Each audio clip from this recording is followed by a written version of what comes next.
Si sos hincha de Bolívar, de Sporting Cristal o de Cerro Porteño y querés saber qué carajo te tocó en tu grupo de Copa Libertadores, llegaste al lugar indicado. Pero justamente en este video vamos a repasar todo lo concerniente al grupo G de la Copa Libertadores 2025, desde las mejores armas de cada equipo, cuáles son sus directores técnicos o cómo fue su año anterior, tanto nacional como internacionalmente. Así que sin más preámbulos, arrancamos con el video. Y si sos de TikTok, estás viendo esto, esta es la versión recortada del video. Puedes ir a YouTube y verla completa, donde al final aparte hago mi predicción. Ahora vamos a repasar el 2024 de todos los equipos, para ver cómo se clasificaron en sus respectivas competencias nacionales y también cómo fue su año internacional. Y vamos a empezar con Palmeiras, el equipo posiblemente más importante del 2020 para acá, y uno que es intratable en lo que se trata las Copas Libertadores. El año pasado se clasificó a esta competencia por ser el segundo lugar del Brasileirao. Un Brasileirao del que estuvo compitiendo hasta prácticamente la última fecha, estando a 3 puntos de Botafogo, pero justo en esa fecha 38 ganó Botafogo y perdió Palmeiras, quedando a la tabla final a 6 puntos del máximo ganador el año pasado, que básicamente se llevó todos los premios grandes. Internacionalmente quizás es donde podemos hacer una crítica o entre comillas, ¿no? Decir, ojo con esto porque no fue tan bueno. Palmeiras de 2020 hasta 2024 había llegado siempre a la semifinal de la Copa Libertadores, algo que es totalmente meritorio y es increíble. Bueno, en 2024 justamente se le rompió la racha y cayó en octavos de final. El grupo lo pasó bastante fácil, sin ningún momento tener ningún problema, inclusive se sabía que iba a quedar primero y lo hizo, pero tuvo la muchísima mala suerte de que le terminó tocando un segundo lugar como es Botafogo. Y bueno, ya sabemos cómo terminó la historia. Cayó contra Botafogo y bueno, se tuvo que ir demasiado temprano, pero se fue contra el campeón y también el Brasileirao. Por ende, bueno, podemos decir que si bien sí, se le rompió la racha, se rompió también por una muchísima mala suerte de que si bien salió primero le tocó contra el único equipo que posiblemente lo podía vencer. Si hablamos de un gran 2024, tenemos que hablar de Bolívar. El equipo boliviano se clasificó a esta Copa Libertadores por ser el campeón del torneo Clausura. Un torneo que era de 30 fechas en el que la regularidad era el criterio para ver quién salía campeón. De hecho, en la primera etapa del año, en la apertura, que lo ganó San Antonio Bulo Bulo, justamente Bolívar cayó contra ese equipo en cuartos de final, porque era un formato con fase de grupos y después con eliminación directa, cosa que posiblemente perjudica a Bolívar, que tiene mejor plantel y posiblemente más capacidad de triunfar en una liga larga. Después, internacionalmente hablando, fue el año que yo pienso que puede ser un antes y un después, un año bisagra, y esto se va a ver a partir de esta temporada, porque Bolívar quedó primero en su grupo de Copa Libertadores, superando a Flamengo. Y bueno, después terminó cayendo en octavos porque tuvo la muchísima mala suerte que le tocó Flamengo como un segundo lugar, cosa que, insisto, debería estar prohibido que te pueda tocar contra el mismo de tu grupo, pero bueno, hasta la temporada pasada era así. Lo importante es que, además de haber ganado todos los partidos de local, cosa que no nos parece tan rara, pero bueno, le ganó Flamengo, también ganó de visitante en Chile 4-0 y empató en Colombia 1-1, haciendo que prácticamente de visitante, donde supuestamente debería ser débil, solamente haya perdido contra Flamengo en el Maracaná, cosa que habla muy bien y veremos si esta temporada se repite esto o termina siendo lo que suele pasar siempre, que bueno, de local te hace fuerte, veremos si suma todos los puntos y que de visitante termina perdiendo todo o la mayoría. Pero ojo, porque no es un equipo que estés acostumbrado. La temporada pasada lo logró y eso es súper valioso. Continuamos con Sporting Cristal, el equipo peruano que se clasifica a la Copa Libertadores por ser el segundo en la tabla general del fútbol peruano. O sea, el segundo equipo que más puntos sumó entre el Apertura y el Clausura. Hay que matizar algunas cosas, porque en el Apertura empató en puntos con el campeón Universitario, y solamente el equipo que juega en el Monumental terminó quedándose con el torneo por 1 de diferencia de gol. O sea, realmente estuvieron prácticamente en el mismo torneo. Y después, en el Clausura, terminó quedando tercero, ya quedando por debajo tanto de Universitario como de Alianza Lima. Pero en la sumatoria total de puntos, o sea, en la tabla general, quedó a 3 puntos de lo que más sumó, que fue el bicampeón. O sea que, ok, no salió campeón de nada, pero estuvo a esto de rendir exactamente igual que el que salió campeón 2 veces. O sea que cuidado, porque a veces no es así, pero en este caso hablamos de un segundo lugar muy competitivo. Así que mucho matiz en eso. Después, internacionalmente, el año pasado fue malo, ya que competía en la Libertadores desde la fase previa y terminó cayendo contra Always Ready, perdiendo 6-1 en la altura. Cosa que ya decimos, cuidaditos, porque este año también tiene altura, así que tiene que recomponer ese nivel tan bajo que tuvo porque no lo pudo remontar. Ahora, la última vez que compitió en fase de grupos de Libertadores, ahí tenemos buenas noticias, porque terminó quedando tercero, pero en un grupo donde estaba tanto River como Fluminense. Estos dos sumaron 10 puntos y Sporting Cristal sumó 8. Estuvo muy bien en todos los partidos importantes y encima quedó por encima de The Strongest, un equipo con altura que justamente podemos compararlo nuevamente con Bolívar. O sea que no estamos hablando de uno que no está acostumbrado a competir. Aunque justamente esa vez terminó cayendo en 16avos de final de la Copa Sudamericana contra Emelec. Estamos hablando de uno que no está viniendo a la Libertadores a pasear ni mucho menos, sino que los últimos datos que tenemos hablan de todo lo contrario. Y cerramos con Cerro Porteño, el equipo paraguayo que venía desde el bombo 4 y que podemos decir sin pelos en la lengua que fue el que tuvo un peor año en 2024, ya que se certifica esta competencia por ser el segundo en la tabla general.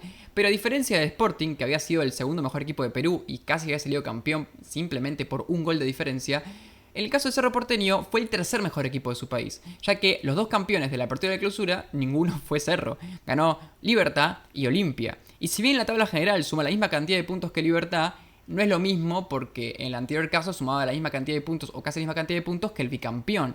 En este caso, si Cerro Porteño casi alcanza la cantidad de puntos que alcanzó Libertad, es porque Libertad en la segunda mitad del torneo quedó en el puesto 12. O sea que es medio engañoso. Cerro Porteño no estuvo a la altura del torneo, más allá de que en la apertura salió segundo, no llegó a ser tan competitivo como para entrar en los que clasificaban directo, cosa que sí hizo Sporting Cristal. Internacionalmente tampoco fue muy bueno, pero al menos logró avanzar una instancia. En la fase de grupos le tocó un grupo en el que fue muy parejo, le tocó contra Fluminense, Colo-Colo y Alianza Lima. Empataron casi todos los partidos, fue tremendo, muy parejo. Y terminaron quedando tercero por gol de visitante contra Colo-Colo. O sea, estuvo a punto de pasar a octavos de final, la misma cantidad de puntos que el segundo lugar.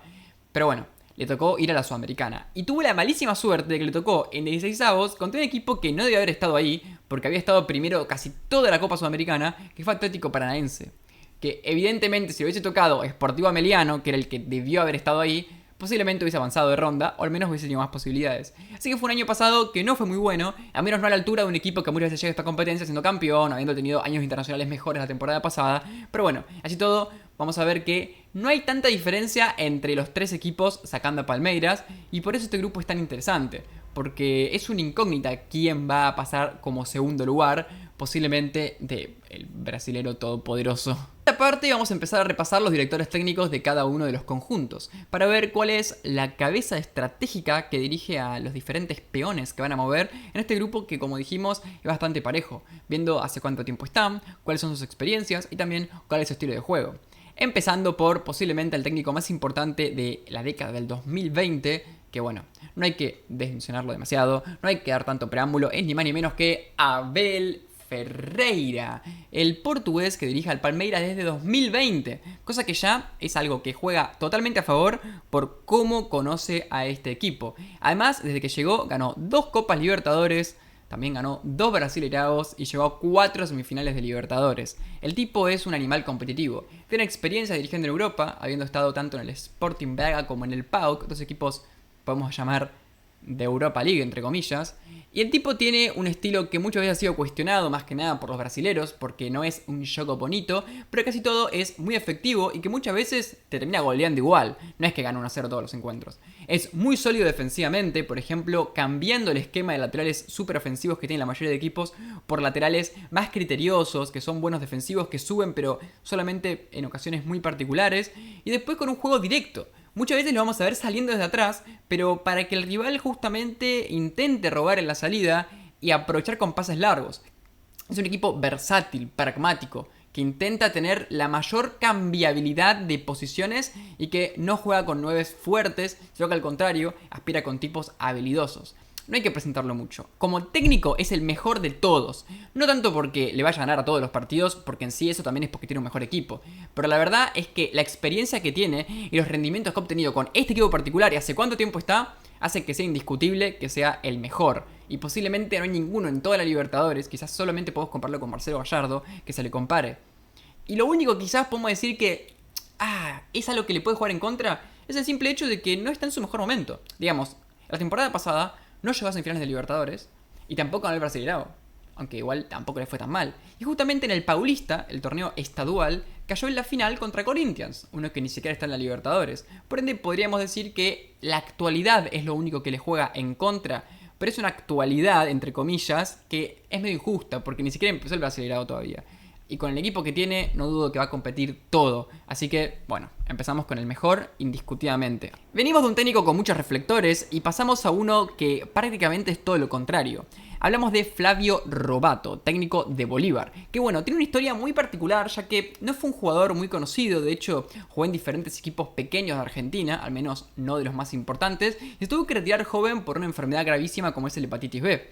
A partir de ahí fue técnico desde 1998, o sea, tiene una larga carrera con mucha experiencia, pero en equipos muy pequeños, en ligas regionales de provincias argentinas, como puede ser la Liga Riojana o la Liga de Río Cuarto en Córdoba. A partir de ahí fue teniendo experiencias en diferentes lugares de Sudamérica, como puede ser Perú, Ecuador o Colombia, en equipos más que nada chicos y experiencias muy cortas, sin ningún título, sin ningún éxito, pero trabajando desde abajo hasta que lo llamaron para Bolívar. Un equipo que recordemos que es socio del Citigroup, que esto va a ser importante un poquito más adelante, y que es el posiblemente más importante económicamente de su país. Y ya la temporada pasada, en la que debutó a principios de 2024, logró esa gran campaña en la Libertadores y también salir campeón de la Liga 2024.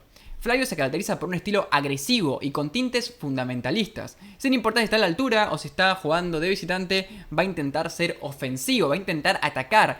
Es fiel sin importar el contexto, cosa que muchas veces no estaba pasando con los demás equipos. Como datos interesantes, esta pretemporada entrenaron en Inglaterra.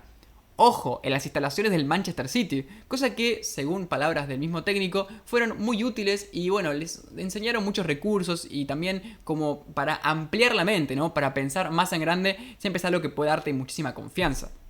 Hablando de la actualidad, es el equipo que quizás podemos decir más raro de analizar, porque no debutó todavía Bolívar. Bueno, técnicamente ayer jugó su primer partido en la liga, la fecha 1, y le ganó 3-1 a Universitario de Vinto, pero más allá de eso, a Aurora me parece. Pero más allá de eso, hay que decir que es solamente un partido.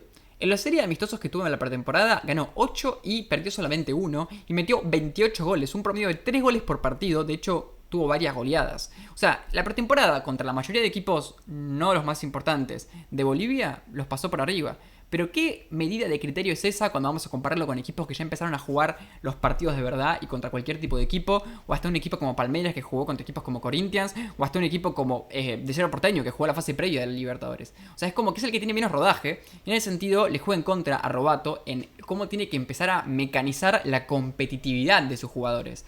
Pero bueno, como ya dijimos, es un tipo que parece muy inteligente, que tiene conexiones con el Manchester City, que intenta tener un estilo fundamentalista, cosa que no es tan común, y que bueno, se hizo desde abajo, y esta es su primer gran experiencia y le está aprovechando al máximo. De un técnico argentino pasamos a otro técnico argentino con el de Sporting Cristal, uno que los cordobeses lo conocerán muy bien porque es Guillermo Farré, el ex Belgrano de Córdoba, tanto como jugador, donde fue ídolo y por ejemplo estuvo en el clasiquísimo partido historiquísimo en el que descendieron a River Plate, como también técnico, donde logró el ascenso a Primera División y también la clasificación a la Copa Sudamericana después de muchísimo tiempo. Farré es un técnico con poca experiencia, de hecho es un tipo muy joven y dirige de 2021, el menos experimentado de los 4 técnicos. Ahora, desde que empezó siempre le fue muy bien y pasó de un Belgrano que estaba en la B a ascenderlo y volver a un equipo competitivo en primera, a un equipo grande de Perú donde apenas llegó, no logró salir campeón, llegó en junio de la temporada pasada, o sea, empezó en el torneo de clausura, pero poco a poco fue teniendo un rendimiento muy alto, ganó 7 de los últimos 10 partidos de la liga y también consiguió la mayor goleada en la historia del fútbol peruano. 12-0 le venció al equipo que se llama Comercial, rompiendo todos los récords. Y la goleada hasta ese momento más grande era 8-0, o sea, superó por 4. Cosa que, bueno, habla en cierto punto bien de Farré. Como hablando del estilo, como es como técnico, es un poco extraño. Por un lado podemos decir que es ofensivo, o sea, sus equipos no van a tirarse atrás, pero al mismo tiempo son un perfil más parecido al de Abel Ferreira, por ejemplo, que te pueden golear, pero no tienen tanto la pelota, no se traban con muchos pases, al contrario, son más verticales, intensos, rápidos, y particularmente potencian, en mi parecer, a 3 posiciones.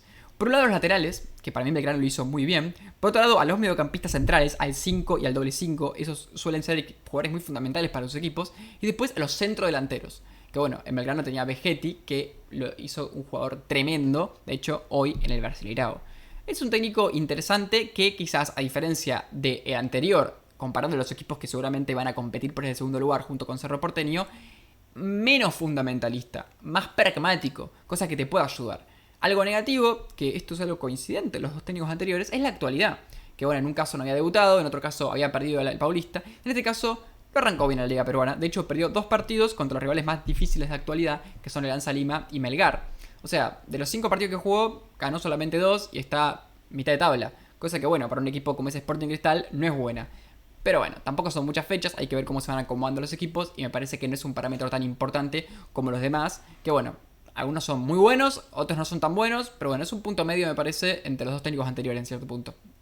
Y cerramos con otro técnico argentino, que la verdad es que la mayoría de técnicos de todos los Libertadores son argentinos. Es uno que nos resuena mucho a los hinchas de Boca, porque obviamente es el técnico anterior del Ceneice, que no es ni más ni menos que Diego Martínez, que hoy se encuentra en Paraguay dirigiendo a Cerro Porteño, y que partimos desde el punto más negativo, está desde ahora. O sea, debutó en Cerro Porteño en 2025, cosa que lo hace el técnico con menos experiencia en el equipo en el que está de todos. A su vez, no tiene tanta experiencia como quizás puede ser el caso de Robato, pero bueno, dirige desde 2015. Tuvo un ascenso de una semifinal de Copa Argentina con Estudiantes de Caseros, ascenso con Tigre también, haciéndolo jugar muy bien en primera y clasificando a Copas Internacionales, y después estuvo en Huracán, donde lo salvó el descenso, y en Boca, donde bueno, podemos decir que fue su primer gran fracaso, aunque bueno, ¿quién no fracasa en Boca, no?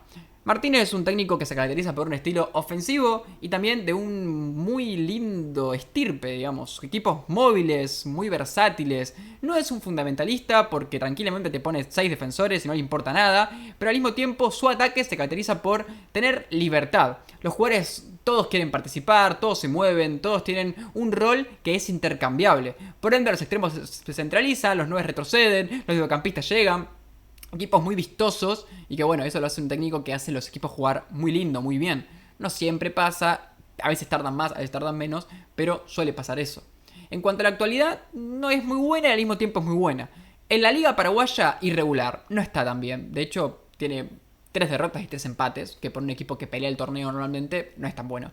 Ahora, lo que hizo muy bien fue que compitió en la fase previa y que logró, tanto contra Monagas, que había tenido una muy buena primera fase, golearlo en los 2 partidos, o sea, lo pasó para arriba. Y después contra Melgar, que es el puntero del fútbol peruano, ojito con esto, porque recordemos que tiene un rival peruano, también le ganó 1-0 en la ida y 4-2 en la vuelta. O sea, demostró mucho poderío en los partidos verdaderamente importantes.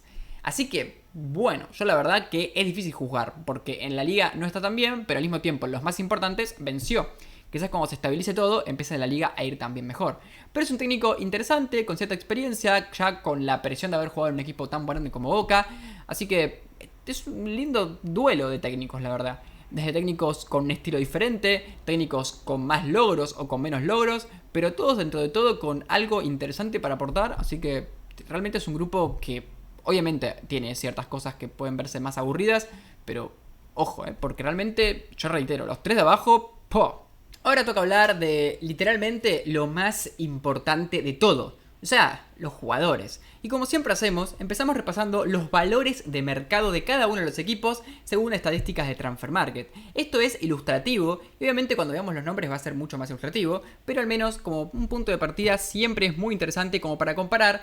Y podemos ver, por un lado Palmeiras, el equipo con más valor de mercado de toda la Copa Libertadores, superior simplemente. Y encima los rivales que tienen ninguno está ni un poquito cerca. Y después los demás 3 equipos mucho más parejos, pero con un Cerro Porteño con una marcada diferencia, siendo el doble de Sporting Cristal y el triple de Bolívar. Y después, bueno, Sporting y Bolívar bastante cerca, pero siendo el boliviano el que tiene menos valor. Esto siempre es muy relativo, tiene que ver con una estadística de una página, pero es una ilustración que nos va a demostrar que cuando veamos los diferentes planteles vamos a decir, claro, bueno, sí, tiene sentido.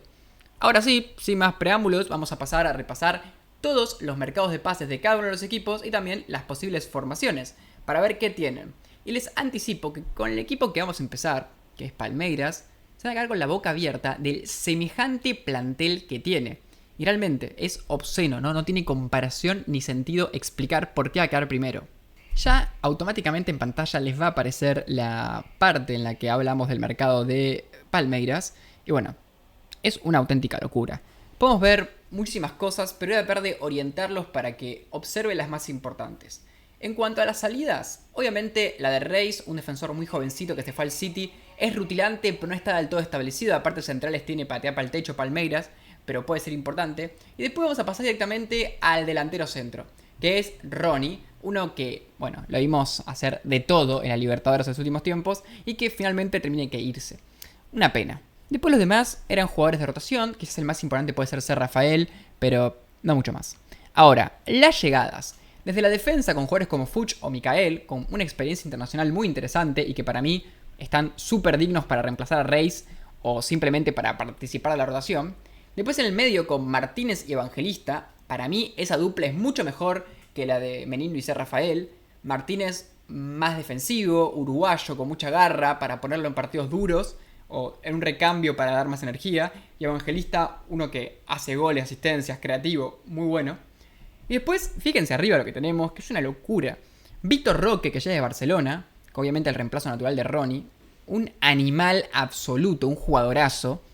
Paulinho, que fue el que la temporada pasada estaba en Atlético Mineiro, el grandísimo delantero, súper goleador, talentoso bárbaro. Y después Torres, que para lo que no conocen es el uruguayo que juega en Peñarol, que es un gambeteador bárbaro, súper potente. Estaba en la MLS, pero ya llegó y está siendo titular a veces. O sea, hablamos de un equipo, pero no potente. Lo siguiente, y solamente estamos viendo el mercado. Cuando pasemos a ver las formaciones, ustedes se van a dar cuenta de la locura que es Palmeiras. Que en el mercado, si bien ya tenía el mejor plantel de todos, lo logró mejorar. Ya siendo un equipo que, fuera de joda, para mí podía tranquilamente pelear competencias internacionales europeas. Una auténtica locura, un desquicio, y para mí el candidato número 1, sin lugar a dudas, a ganar esta copa. O sea, ¿estoy exagerando mucho? Puede ser, pero es lo que yo siento. Pueden ver el 11 de Palmeiras. Que bueno, esto es una especie de simulación, porque hay muchos jugadores que se están quedando afuera, pero bueno, fíjense. En el arco Weberton, súper experimentado, un jugadorazo. Rocha y Piquerés como laterales, insistimos en este tema de que son laterales más bien defensivos, ambos muy buenos, selección uruguaya, Rocha es el capitán del equipo. Murilo y Micael en la defensa. Acá en la defensa tranquilamente podemos poner a Gómez, el paraguayo, que posiblemente no está en esta formación porque esta es una del paulista, entonces quizás Gómez por el tema de la selección no estaba, pero seguramente va a jugar Murilo con Gómez, o Micael con Gómez, o Fuchs con Gómez, bueno, hay muchas variantes. En el medio tenemos a Richard Ríos, que bueno, él es el colombiano, un talento bárbaro, buenísimo. Al lado de Martínez, que ahí también podría haber otros jugadores que podamos mencionar, pero bueno, entre ellos puede estar Alan, por ejemplo, o el mismo también Evangelista. Todo puro talento. Y arriba, Estevao, que ya fue vendido al Chelsea, que se fue a mitad de año. Bueno, un gambeteador bárbaro, un tipo que vale 37 millones de dólares. Rafael Veiga, quizás el símbolo del equipo. Un jugador completo, llegador, pero también con mucha garra, goleador en partidos importantes, buena pegada de afuera del área, buenísimo. Torres, que lo hablamos ya, es el uruguayo, y Vitor Roque. Pero esto no es todo, y vamos a ir repasando algunos jugadores que se quedaban afuera de este 11, y que verdaderamente valen la pena mencionar porque son todos unos animales, son todos buenísimos. Entre ellos, Mauricio, mediocampista ofensivo muy muy bueno. López, que es el que estaba en Lanús, ¿se acuerdan? Manuel López, este tipo que era un goleador bárbaro, flaquito, bueno, ese. Maike, también un extremo muy interesante que suele jugar al lateral. Aníbal Moreno, que suele ser titular en el equipo y que podríamos ponerlo en cambio de Martínez, que es el de Racing, Aníbal Moreno. Vanderland como lateral, Giai como lateral, Alexa Lorenzo. O sea, realmente el equipo de Palmeiras es una locura. Y la última vez que lo digo, ya está, no hay nada más que hablar. Es un plantel de nivel europeo, punto. Y seguimos con el próximo equipo, que obviamente va a ser Bolívar. Ahora ya vamos a hablar de cosas más normales, cosas más sudamericanas. Y Bolívar igual es un equipo muy bueno. Y de hecho, bueno, es un equipo que está peleando el segundo lugar en este grupo. Después vamos a ver la predicción. Y que en el mercado vamos a ver movimientos sumamente interesantes, como son los siguientes. Ya pueden ver en pantalla que, bueno, tenemos bastantes cosas que hablar. Por un lado, se le fueron los 3 delanteros de la temporada anterior, quizás sacando uno solo, que después lo vamos a mencionar, los más importantes. Da Costa, que bueno, se fue a Cerro Porteño, después lo vamos a hablar. Un brasilero muy habilidoso y que fue uno de los máximos goleadores de la temporada anterior. Oviedo, que se fue a Tigre, es paraguayo, un delantero quizás más limitado, pero bastante goleador. Y Algañarás, que lo conoceremos por la selección, que de hecho esta última fecha eliminatoria, erró un gol impresionante contra Uruguay. Y después de la defensa, Orihuela y Anderson habían sido muy importantes y bastante titulares en el equipo. Se van ambos, Orihuela al fútbol argentino Sarmiento. Y después en el mediocampo, Saucedo, un mediocampista muy participativo en diferentes etapas del juego, pero más bien distribuidor, que también se va. Todos los que se fueron, sacando quizás Anderson, eran bastante importantes. O sea, fue una realmente salida súper significativa. Pero fijamos que llegan. Por un lado, Torren y Ramírez. Torren es el argentino, el ex Argentinos, el ex Unión. Un gran central, que no está siendo titular, pero que es muy muy bueno. Súper completo, gran tiempista en 1 contra 1, buen cabeceador, con buena salida. Y Ramírez, que juega un poco más, que es venezolano, y que también viene a dar un poco de jerarquía a este equipo.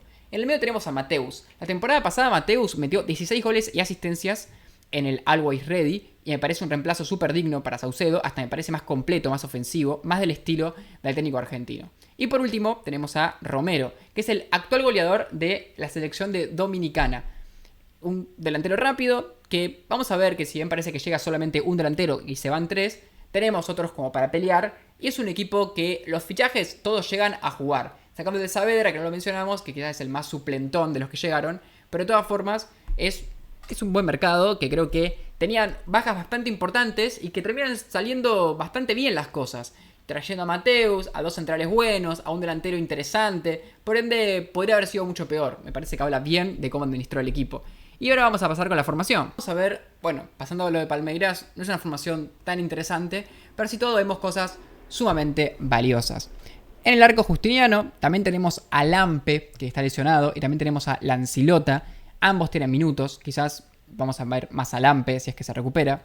Después en la defensa podemos ver ahí a Ramírez, que ya lo vemos en los fichajes, y a Sagredo, que bueno, también tenemos a Sagredo en el lateral.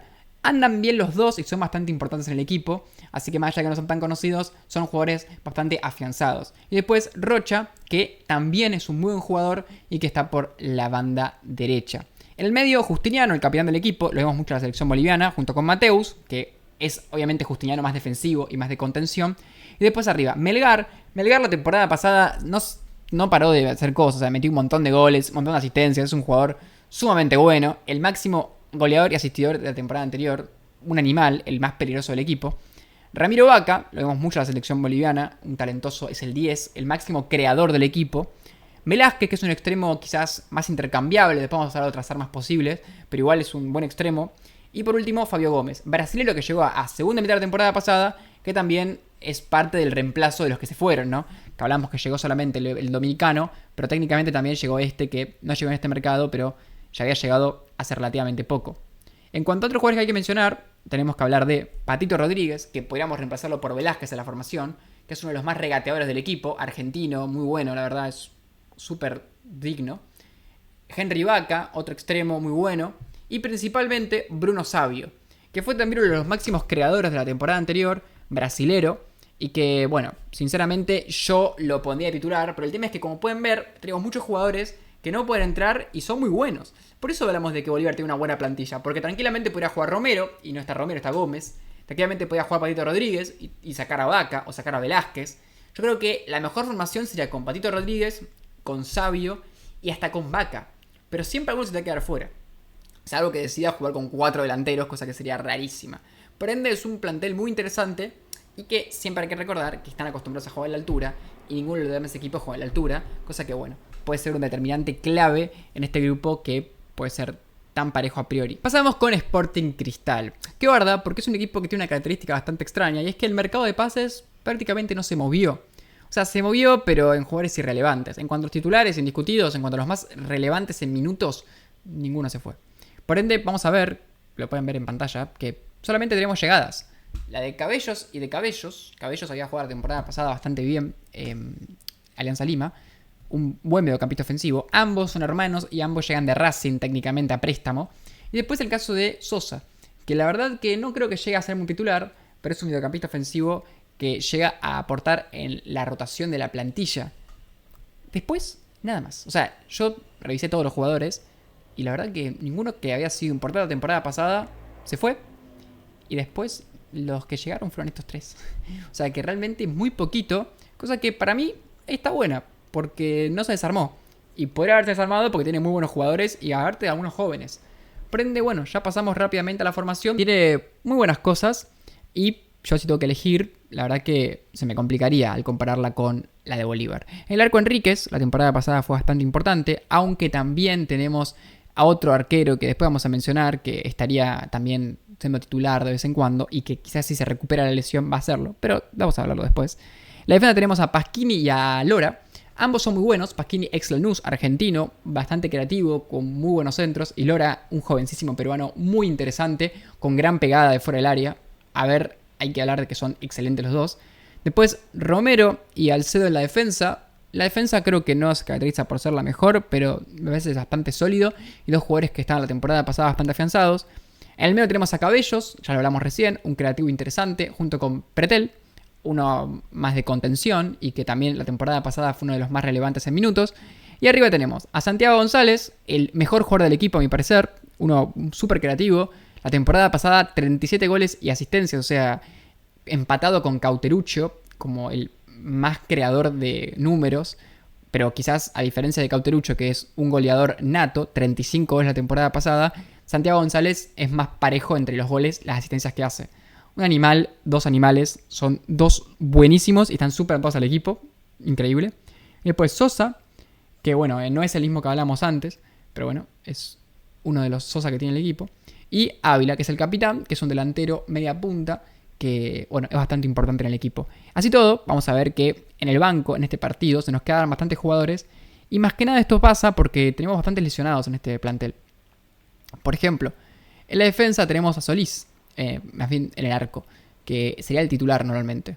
Después, Alarcón, González, también en el mediocampo creativo, dos jugadores que la temporada pasada aportaron bastante. Christopher González me parece un poquito mejor, pero igual muy bueno, los dos. Después Casonati, era el compañero natural de Pretel, que se lesionó también, que fue el que más pases hacía la temporada anterior. Yotun, el muy conocido jugador de la selección peruana, que se lesionó también, que es el capitán. Y por último Tabara, que se caracteriza por tener muy buena pegada desde afuera del área. Digamos, un plantel bastante valioso, interesante, con jugadores experimentados, con jugadores que vienen teniendo temporadas con muchos números. Y más que nada, si Cauteruccio le metió 35 goles la temporada anterior y no se fue, bueno, buenísimo, ¿no? Es mucho mejor que se vaya y traer otro nuevo. Por ende, bueno, me parece que es un mercado interesante desde el aspecto de que no se fue nadie y que te quedas con muchos jugadores que eran importantes. Una pena por Yotun, por Casonati, por Solís. Ojalá que se recuperen pronto y que puedan aportar a este equipo que quiere clasificarse a octavos de final. O sea, indiscutiblemente llega para eso. Me parece que quizás tenemos más fondo de armario en Bolívar, pero en el 11 titular me parece que está un poquito mejor Sporting Cristal. Aunque bueno, eso después vamos a ver cómo se van jugando entre ellos, ¿no? Y también voy a hacer la predicción. Pero la verdad que es un equipo súper interesante y que bueno, ya nos deja con esta sensación súper positiva en cuanto a sorprendernos, ¿no? Al menos a mí me sorprendió que tiene un plantel en todas las líneas súper bueno. Ahora vamos con Cerro Porteño. Quiero detenerme para decir que normalmente estos videos los grabo enteros y después les pongo las placas postproducción. Pero en este caso, como pueden ver ahora, miren esto, tuk, tuk, tuk, tuk, tuk, le está haciendo todo ahora mismo. O sea, es un método diferente, que creo que me va a hacer ahorrar tiempo. Díganme qué opinan, si les gusta más, si les gusta menos, o si prefieren que las placas estén más tiempo o menos tiempo en pantalla. Yo las pongo más tiempo también para que los puedan leer bien y también para que mientras estoy hablando de los jugadores puedan ver la referencia escrita. Y justamente hablamos de Cerro Porteño y ya habrán visto de reojo que tiene muchos fichajes, tiene muchos movimientos. Así que vamos a hablar uno por uno y vamos a ver que hay bastantes que son bastante importantes, valga la redundancia. En las salidas tenemos por ejemplo a Arzamendia, que se fue y que está en Estudiantes de La Plata y es un gran lateral. Y que llegó Benítez, que es un argentino que estaba jugando en Guaraní, pero me parece que ahí pierde un poco, ¿no? Me parece que el que estaba antes es un poquito mejor, más potente más que nada en velocidad. Después de la defensa tenemos tres, de salida y 3 de llegada. Se fueron de Jesús, que está en Lanús hoy en día, que había tenido bastante minutos la temporada anterior, Báez, que había sido el más importante en la defensa de la temporada anterior, y Brock, que es brasilero, que también se fue. Pero los que llegan me gustan más. Tanto Pérez, el ex Lanús, un chico muy joven que tiene muy buenas cualidades, Velázquez, ex Newell's, un gran goleador de juego aéreo, y por último Luciati, que está lesionado, que llega desde Lanús. Personalmente me gusta más lo que tiene ahora que lo que tenía antes, pero bueno, hay que ver cómo se van adaptando, pero hasta ahora no están nada mal. Después, en el mediocampo se fueron Peralta y Jiménez. Jiménez era un poco más importante, pero ambos tenían muchos minutos. Y llegaron otro Jiménez y Soñora. Me parece mejor los que llegaron. Por un lado Jiménez, el que llegó, está con experiencia internacional, un poco más completo. El que se fue es el que está actualmente en el Rosario Central, que a mí no me gusta mucho personalmente. Y Soñora, ex Huracán, un tipo con mucho talento y que tiene un perfil más alto, ¿no?, de jugador. Y en cuanto a las llegadas de los delanteros, se fue Fernández y Churín. Fernández era el goleador de la temporada anterior. Y Churín, un jugador bastante conocido por diferentes pasos, incluyendo por el fútbol europeo. Y llegó Torres, que Torres es Jonathan Torres, el ex Sarmiento de Junín. O sea, una llegada muy argentina. Y que no dijimos, la del arquero, que es Fernández, que es de la selección paraguaya, que es súper experimentado y que viene de ser campeón de la Libertadores, no como titular, pero campeón al fin, con Botafogo. O sea, un mercado muy, muy movido. O sea, hablamos de todo lo que hablamos de Cerro Porteño, de su temporada anterior, de lo que hizo con el técnico anterior y demás. Pero la verdad es que muy poco hay que hablar, porque casi todos se fueron, o muchos se fueron y muchos llegaron. O sea, que este Cerro Porteño es un equipo diferente. Vamos a hablar de otros jugadores que llegaron y que fueron importantes cuando hablemos de la formación. Pero la verdad es que el equipo como esqueleto obviamente cambió. En pantalla ya podrán ver el 11. En el arco con Fernández, arquero que ya mencionamos, Benítez y Benítez en los laterales. El que está, en este caso, en su pantalla de frente a ustedes en la derecha, es el que llegó. Y el otro, que es Alan, es el que estaba. A mi parecer, mejor Alan, que la temporada pasada aportó con varias asistencias. Y en la defensa, los dos que llegaron, tanto Velázquez como Evo Pérez, ¿no? Los dos argentinos que ya mencionamos. En el mediocampo ya tenemos a unos nombres que estaban desde antes, como por ejemplo el caso de Pachi Carrizo, a su derecha, el ex Boca, un muy buen asistidor y centrador, muy potente y gambeteador, uno de los más importantes del equipo la temporada anterior, y Piris de Mota, uno súper bueno, para mí el mejor jugador del equipo, junto con otro que vamos a mencionar después, pero que desde el medio campo aporta un montón, es muy completo, uno de los mejores jugadores quizás del fútbol paraguayo. Después Jiménez, que ya lo mencionamos, y Aguayo, que quizás es el más intercambiable de esta formación que está ahora mismo. Vamos a ver que después tenemos otros jugadores que quizás son más conocidos o de más recorrido como para ocupar ese lugar, pero en este caso estaba Aguayo, esto fue el partido de vuelta contra Melgar en la Libertadores. Y después en la defensa, Araujo y Cecilio Domínguez. Araujo, uno que la temporada pasada ya estaba, que no había aportado con muchos goles de asistencias, pero que bueno, estaba ya en la plantilla y con bastantes minutos. Y después Cecilio Domínguez, el ex Independiente, que bueno, tuvo ese problema con América de México. Un tipo diferente, ¿no? Un gambeteador, un creativo, hace goles, asistencias y todo. Es posiblemente el más talentoso del equipo por peso. También tenemos algunas otras armas, como para mencionar, y son muchas la verdad. Por ejemplo, el caso de Iturbe, que jugó a la selección argentina y de las inferiores y después pasó a ser paraguayo. Un delantero con pasado europeo, un buen 9, muy potente, pero también talentoso. Da Costa, que ya lo mencionamos, que había llegado a mitad de temporada pasada desde Bolívar. Torres, que lo mencionamos en los fichajes. Soñora también. El caso de Derlis Rodríguez, un extremo muy habilidoso del fútbol paraguayo, que podría jugar, por ejemplo, ahí paraguayo. Y después otros en otras posiciones, como puede ser el caso de Fariña, que es un mediocampista bastante bueno creativamente hablando, una buena arma de recambio, o inclusive para ponerla por Piris de Mota algún día. Y después Morel, que suele ser muchas veces el 5 del equipo, que lo podríamos reemplazar en esta formación también por Jiménez, que inclusive normalmente jugaría más Jiménez. Yo creo que si juega Morel menos es porque el técnico busca jugadores más versátiles. Y bueno, por último Valdés, el defensor de Boca, el paraguayo justamente, que llegó en la temporada anterior y que es una arma de juego aéreo tremendísima. Un equipo que, evidentemente, en cuanto a plantel, es el mejor de los tres de abajo de Palmeiras. Pero bueno, llegó el momento de la predicción. Así que, sin más preámbulos, vamos a esa parte donde tenemos que jugárnoslo un poquito, ¿no? En pantalla ya pueden ver mi predicción. Que bueno, como pueden ver, tenemos un Palmeiras muy por encima, que para mí va prácticamente sacar todos los puntos, salvo el empate que ahí puse en La Paz.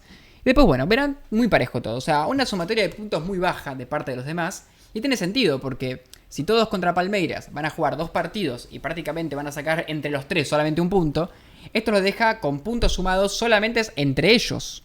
Y bueno, acá tenemos las diferencias. Bolívar, pienso que al jugar de local en la altura, es muy posible que saque una mejor diferencia de gol por el simple hecho de que, por esa diferencia del físico de los jugadores, pueda quizás ganar por 2 goles de diferencia o hasta por 3 en algún partido contra Sporting o Cerro Porteño. Por esa razón termina ganándole por esa pequeña diferencia a Sporting Cristal. Así todo, Sporting Cristal le di un empate en Paraguay. Justamente por esa razón, Cerro es el que queda abajo de todo. Porque yo, en este caso, fui el único de los 3 al que decidí que de local entre esos 3 no sume de a 3. Entonces, bueno, ahí están las diferencias, ¿no? Esperé que Bolívar saque un punto extra contra Palmeiras, que Sporting Cristal saque un punto extra contra Cerro Porteño. Y que justamente Cerro Porteño sea el único que no pueda ganar sus 2 partidos de local contra Bolívar y contra Sporting Cristal. Muy pocas las diferencias, de hecho, para mí, este grupo, salvo que Palmeiras no quede primero, lo único que me puede sorprender es eso. Después lo demás, si Bolívar queda último, si Bolívar queda tercero, o si Cerro Porteño queda segundo, me parece completamente lógico. Bueno, hasta acá el video, ¿no? Díganme qué opinan, díganme qué les pareció, que ustedes hubiesen hecho, al menos en una predicción. Y si quieren ayudarme, pueden darle un like, comentar, compartir el video, todas esas cosas me ayudan un montón a crecer. Y evidentemente, si se suscriben al canal sería sublime. Estamos camino a los 1000 suscriptores, falta mucho todavía, pero vamos por ese objetivo. Y si quieres ayudarme económicamente, te dejo abajo en los comentarios fijado un alias donde me puedes donar a mí. Me llamo Ezequiel, por si te aparece ahí. Y bueno, sin más preámbulos, nos despedimos y nos vemos posiblemente mañana o hoy a la madrugada con el último grupo de la Libertadores, completando este ciclo súper divertido de repasar todos los grupos, que la verdad que estuvo muy bueno.